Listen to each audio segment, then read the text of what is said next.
some countries, sport is like the national pastime. That's But in true. the Philippines, some might say that pageantry is the pastime. That's true. You know what? In the Philippines, we have pageants all over the places. Yes, we have pageants in the barangay, in school, national, local. That's why we really love Miss Universe. It's like it's giving pride and putting the Philippines back on the pedestal. That's why there's an added pressure as a candidate coming from a pageant-loving country.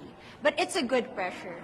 I always look up to our former Miss Universe Philippines. They really did well in the competition.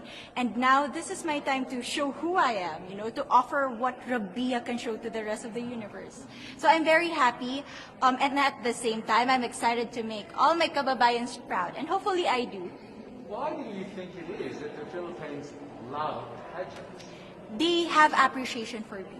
We do love pageant because we used to think that we wanted to be included in the world, I have to be honest, in the Philippines, my skin color used to be not the standard of beauty. I was obsessed whitening my skin because these are the kinds of beauty queen we see on the mainstream. But things were different now. That's why I'm very proud to be a morena. In the Philippines, we call it morena. It's brown skin girl. And to be able to represent, my color, my identity as a true Filipina. Tell me about your journey to being crowned Miss Philippines. That, in a world that, in a country, I should say, that loves pageants. That must have been a very intense process. Tell me about, your journey to being Miss Philippines. Well, my journey was crazy. You know what? I started to be a dark horse. Nobody noticed me. Nobody knows I was in the competition up until the preliminary and the coronation night. And when I won, I received different comments. Of course, there were people who didn't expect me to do well, who think that I cheated. That's why I need to redeem myself in Miss Universe. I really need to do well in this competition.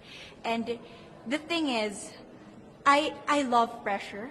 I love criticism. I get better every day with that.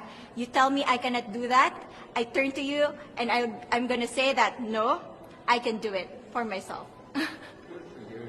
So how does it feel then to be on the global stage? How do you feel to be here in this moment, right now? It's crazy, but I'm overwhelmed with the support, not just from the Filipino community, but also from Thailand, Latin countries who do appreciate me as a candidate, as a person. It motivates me that I am beautiful, I can offer so much in this world, and when somebody believes in you, it gives you that extra energy to really do well and perform well. Do you have a sense with the girls, all of the girls competing, you're competing, but is there a sense of camaraderie with all of the girls? Is there like a real spirit to, sort of motivate each other to do better? You know what? I have a different idea about Miss Universe. I thought it's going to be very competitive, in a healthy way, well, of course. But now I can see every girl helping each other, from fixing those hairs, from trying to zip up those outfits. It speaks of the closeness and the kind of camaraderie that we want to have. The goal of Miss Universe is not just to crown one girl, but also to build a genuine and long-lasting friendships among us. Would you say within the Miss Universe world, the contestants, is there a sisterhood? Are you sisters? There is sisterhood. I can say I was able to talk to different representatives from different backgrounds, different cultures. And despite our differences, there's so much to be highlighted in what binds us together. And that is because we want to empower women. We want to have our advocacies. We want to speak for the things that we love. And that's a celebration of women and the beauty that we have. So coming out of this week, obviously you would love to be crowned Miss Universe. Of course. And that would be wonderful, of course, for any of you. But what else will you take out of this week? What do you think you'll feel at the end of this week, regardless of the result? How will you be a different person? It's the growth and the development that I was able to have during preparing for this journey. I will be honest, there was a moment that I lost my identity. because I was put under pressure. I was in that position in which I feel like I'm not good enough. I'm not a good representative of my country, but I was able to bounce back stronger.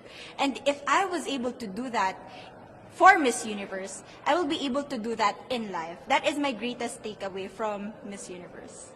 Okay, so the Philippines have a huge amount of fans. Yes. I want you to give us a little bit of a message to the fans here and at home. But send a message. What would you say to all the fans in the Philippines? To all my fans from the Philippines and from all over the world, maraming salamat po. Thank you so much for loving me and for believing in me. It means a lot to somebody who is so naive in this industry, who has no idea how to become a beauty queen on the first day of my journey. But because of your love and support, I was able to be the woman that I am today. And regardless of the result, I may or I may not win the crown, but one thing is for sure, I'm gonna make you all proud.